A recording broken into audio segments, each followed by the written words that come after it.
कैसे हैं आप सब। स्वागत है आपका यूपीएससी एट होम प्रविशा के यूट्यूब प्लेटफॉर्म पे।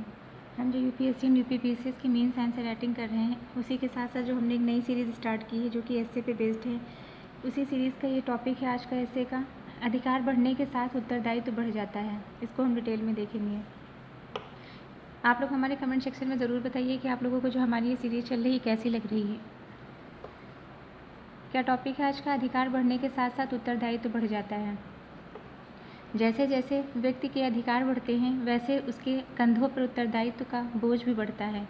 यह कथन न केवल व्यक्तिगत जीवन बल्कि सामाजिक, राष्ट्रीय और वैश्विक स्तर पर भी सत्य है। भारत जैसे लोकतांत्रिक देश में जहां संविधान प्रत्येक नागरिकों को कुछ मौलिक अधिकार प्रदान करता है, उत्तरदायित्व का महत्व तब और भी बढ़ जाता है। स्वतंत्रता, समानता और अभिव्यक्ति जैसे अधिकारों का लाभ उठाने के लिए नागरिकों को अपने कर्तव्यों का पालन करना अनिवार्य है। अधिकार और कर्तव्य एक ही सिक्के के दो पहलू हैं, एक के बिना दूसरा अधूरा है। यह निबंध अधिकारों और उत्तरदायित्वों के बीच संतुलन, उनके परस्पर संबंध और भारत के संदर्भ में उनकी प्रासंगिकता पर प्रकाश डालेगा। भारत का संविधान जो 26 जनवरी 1950 को लागू हुआ, नागरिकों को 6 मौलिक अधिकार प्रदान करता है: समानता, स्वतंत्रता, शोषण के विरुद्ध अधिकार, धार्मिक स्वतंत्रता, संस्कृति और शैक्षिक अधिकार और संवैधानिक उपचारों का अधिकार। ये जो मूल अधिकार दिए गए हैं वो अनुच्छेद भारतीय संविधान के अनुच्छेद 12 से लेकर 35 के भाग 3 में वर्णित है। आर्टिकल 14 से लेकर 18 में समता का अधिकार बताया गया है। समता के अधिकार में क्या है? आर्टिकल 14 है वह कानून के समक्ष समता की बात करता है। आर्टिकल 15 धर्म, नस्ल, जाति, लिंग या जन्मस्थान के आधार पर भेदभाव पर निषेध करता है। आर्टिकल 16 लोक नियोजन में अवसर की समानता के बारे में बात करता है। आर्टिकल 17 अस्पृश्यता का उन्मूलन से संबंधित है। आर्टिकल 18 उपाधियों के अंत से संबंधित है। इसमें जो है सैन्य या शैक्षणिक उपाधियों को छोड़कर कोई भी उपाधियों पर जो है प्रतिबंध लगाया गया है। जो स्वतंत्रता का अधिकार है आर्टिकल 19 से लेकर 22 में बताया गया है, जिसमें आर्टिकल 19 में 6 प्रकार की स्वतंत्रताएं बताई गई हैं। भाषण और अभिव्यक्ति की स्वतंत्रता 19A, शांतिपूर्वक सभा करने की स्वतंत्रता 19B, संघ बनाने की स्वतंत्रता 19C, देश में कहीं भी आवागमन की स्वतंत्रता 19D में, कहीं भी बसने की स्वतंत्रता 19E, कोई भी व्यवसाय या व्यापार करने की स्वतंत्रता 19G में इसके बारे में प्रावधान किया गया है। आर्टिकल 20 अपराधों के लिए दोषसिद्धि में संरक्षण से संबंधित है। आर्टिकल 21 प्राण और दैहिक स्वतंत्रता का संरक्षण की बात करता है। आर्टिकल 21A 6 वर्ष से 14 वर्ष के बच्चों को निःशुल्क शिक्षा का अधिकार की बात करता है। आर्टिकल 22 गिरफ्तारी व नज़रबंदी से संरक्षण की बात करता है। नेक्स्ट है हमारा शोषण के विरुद्ध अधिकार, जिसमें आर्टिकल 23 और 24 है। आर्टिकल 23 में मानव दुर्व्यापार और बालाश्रम, बेगारी पर प्रतिबंध के बारे में बात करता है। आर्टिकल 24 14 वर्ष से कम उम्र के बच्चों को खतरनाक कारखानों में नियोजन पर प्रतिबंध की बात करता है। आर्टिकल 25 से लेकर 28 तक धार्मिक स्वतंत्रता के बारे में प्रावधान करता है, जिसमें आर्टिकल जो 25 है उसमें अंतःकरण की स्वतंत्रता तथा धर्म का प्रचार करने की स्वतंत्रता से संबंधित है। आर्टिकल 26 धार्मिक कार्यों पर प्रतिबंध की स्वतंत्रता है। आर्टिकल 27 धर्म के प्रचार हेतु करों से मुक्ति के बारे में प्रावधान है। आर्टिकल 28 सरकारी शैक्षणिक संस्थाओं में धार्मिक शिक्षा पर प्रतिबंध की बात करता है। आर्टिकल 29 और 30 में संस्कृति और शिक्षा संबंधी अधिकार दिए गए हैं, जिसमें जो आर्टिकल 29 है वह अल्पसंख्यकों की भाषा और संस्कृति के संरक्षण के बारे में प्रावधान करता है। आर्टिकल जो 30 है वह अल्पसंख्यकों को शिक्षण संस्थान स्थापित करने का अधिकार देता है। और जो हमारा आर्टिकल 32 है वह संवैधानिक उपचारों का अधिकार देता है। आर्टिकल 32 क्या बात करता है कि मूल अधिकारों की रक्षा हेतु सर्वोच्च न्यायालय में याचिका दायर करने का अधिकार है। इसे ही संविधान का हृदय कहा गया है। इसके अंतर्गत 5 प्रकार की रिट बताई गई हैं, जिनके माध्यम से हम यह अधिकार प्राप्त कर सकते हैं। पहली है बंदी प्रत्यक्षीकरण, दूसरा है परमादेश, फिर है प्रतिषेध, उत्प्रेषण और अधिकार प्रेक्षा। ये जो मूल अधिकार है, मूल अधिकार न्यायालय के द्वारा प्रवर्तनीय होते हैं। यदि किसी व्यक्ति के मूल अधिकार का उल्लंघन होता है तो वह आर्टिकल 26 के अंतर्गत हाईकोर्ट में अथवा जो है आर्टिकल 32 के अंतर्गत सुप्रीम कोर्ट में याचिका दायर कर सकता है।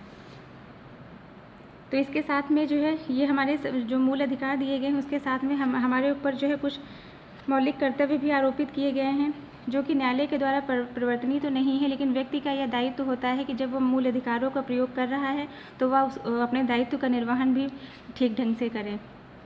तो इसी में आगे क्या बताया गया है कि संविधान सभा के जो सदस्य और भारत रत्न डॉक्टर भीमराव अंबेडकर ने कहा था कि अधिकार वे हथियार हैं जो नागरिकों को सशक्त बनाते हैं, लेकिन इनका उपयोग उत्तरदायित्व के साथ करना होगा।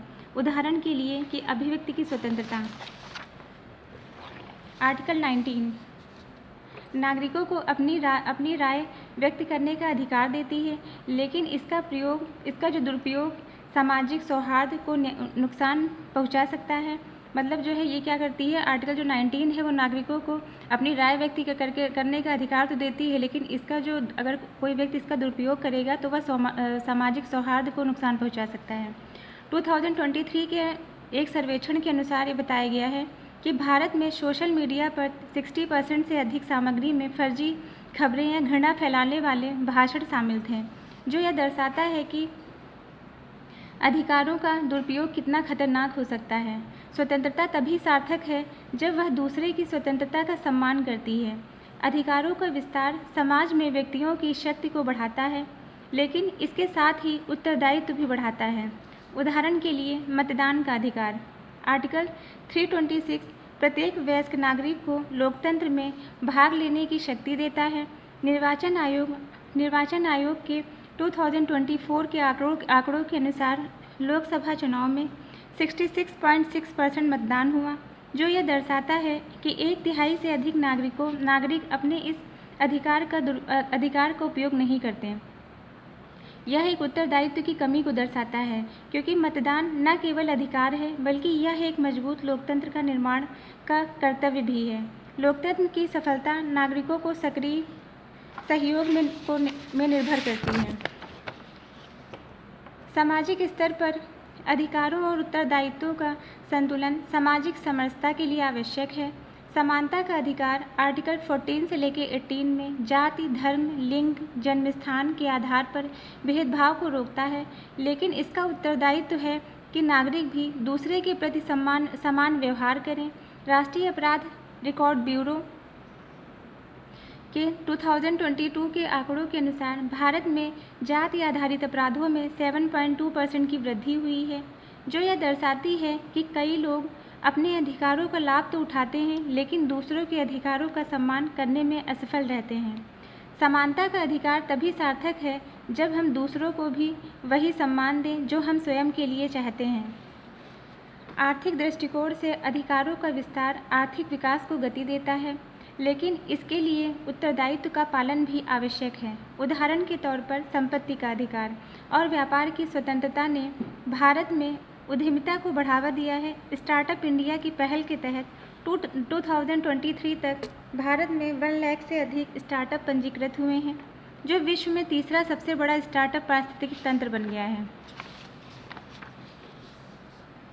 लेकिन कर चोरी, काले धन की समस्या, जो 2022 में 3 लाख करोड़ रुपए से अधिक की थी, यह दर्शाती है कि कुछ लोग अपने आर्थिक उत्तरदायित्व से बचते हैं। धन का अधिकार तभी सम्मानजनक है जब वह समाज के कल्याण में योगदान दे। पर्यावरणीय संदर्भ में अधिकारों और उत्तरदायित्व का महत्व और भी स्पष्ट है। स्वच्छ पर्यावरण का अधिकार, जो आर्टिकल 21 के जीवन के अधिकार का हिस्सा है, प्रत्येक नागरिक को स्वच्छ हवा और पानी की गारंटी देता है, लेकिन इसके साथ उत्तरदायित्व भी जुड़ा हुआ है। केंद्रीय प्रदूषण नियंत्रण बोर्ड 2023 के आंकड़ों के अनुसार भारत में 131 शहरों में वायु गुणवत्ता सूचकांक खतरनाक स्तर पर है। यह स्थिति नागरिकों और उद्योगों पर पर्यावरणीय उत्तरदायित्व की अपेक्षा का परिणाम है। प्रकृति हमें जीने का अधिकार देती है, लेकिन इसे संरक्षित करना हमारा कर्तव्य है। राष्ट्रीय स्तर पर भारत जैसे विकासशील देश में अधिकार और उत्तरदायित्व का संतुलन सामाजिक आर्थिक प्रगति की कुंजी है। संविधान के भाग 4 का ए में उल्लिखित मौलिक कर्तव्य 1976 में 42वें संविधान संशोधन के द्वारा जो जोड़े गए हैं, में नागरिकों यह अपेक्षा की गई है कि वे संविधान का सम्मान करें, पर्यावरण की रक्षा करें और वैज्ञानिक दृष्टिकोण अपनाएं। लेकिन राष्ट्रीय शिक्षा नीति 2020 के तहत वैज्ञानिक शिक्षा को बढ़ावा देने के बावजूद 2022 में केवल 22% ग्रामीण स्कूलों में विज्ञान प्रयोगशालाएं थीं। यह दर्शाता है कि अधिकारों का लाभ उठाने के लिए शिक्षा और जागरूकता का प्रसार आवश्यक है। जागरूकता ही वह सेतु है जो अधिकारों को उत्तरदायित्व से जोड़ता है।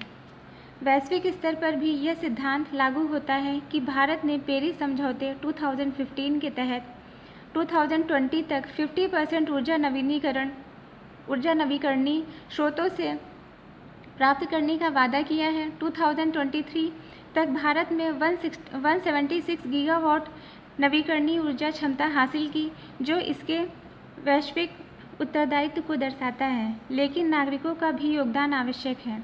वैश्विक नागरिकता का अर्थ है कि हमारी स्वतंत्रता दूसरों की हानि पर न हो। अधिकारों का आनंद तभी संभव है जब हम अपने कर्तव्यों को निभाने के लिए तैयार हों।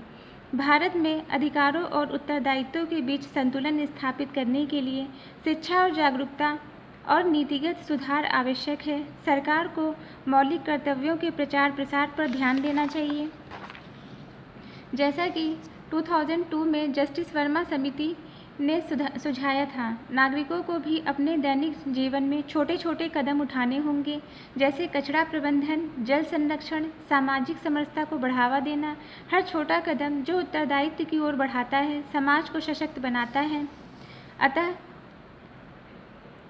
अंत में अधिकारों का वृक्ष तभी फलता फूलता है जब उसे उत्तरदायित्व के जल से सींचा जाता है। भारत का भविष्य तभी उज्जवल होगा जब प्रत्येक नागरिक अपने अधिकारों का उपयोग जिम्मेदारी के साथ करे। यह संतुलन न केवल व्यक्तिगत विकास बल्कि सामाजिक, आर्थिक और पर्यावरणीय प्रगति की नींव है। जब अधिकार और उत्तरदायित्व एक साथ चलते हैं तभी राष्ट्र सही मायने में सशक्त बनता है। यह संतुलन भारत को एक समावेशी, टिकाऊ और समृद्ध भविष्य की ओर ले जाएगा। तो आइए हम सब मिलकर ये प्रण करते हैं कि अगर हमें अपने अधिकार चाहिए तो हमें अपने उत्तरदायित्वों का भी पालन करना पड़ेगा। तो ये हमारा जो है आज के एस्से का टॉपिक था, कंप्लीट होता है। आप लोगों को हमारी जो ये सीरीज़ चल रही कैसी लग रही है हमारे कमेंट सेक्शन में ज़रूर बताइए। तो ऐसे ही पढ़ते रहिए, लाइफ में आगे बढ़ते रहिए। यूपीएससी एट होम प्रविशा के साथ में मेंस एंसर राइटिंग करते रहिए। Thank you.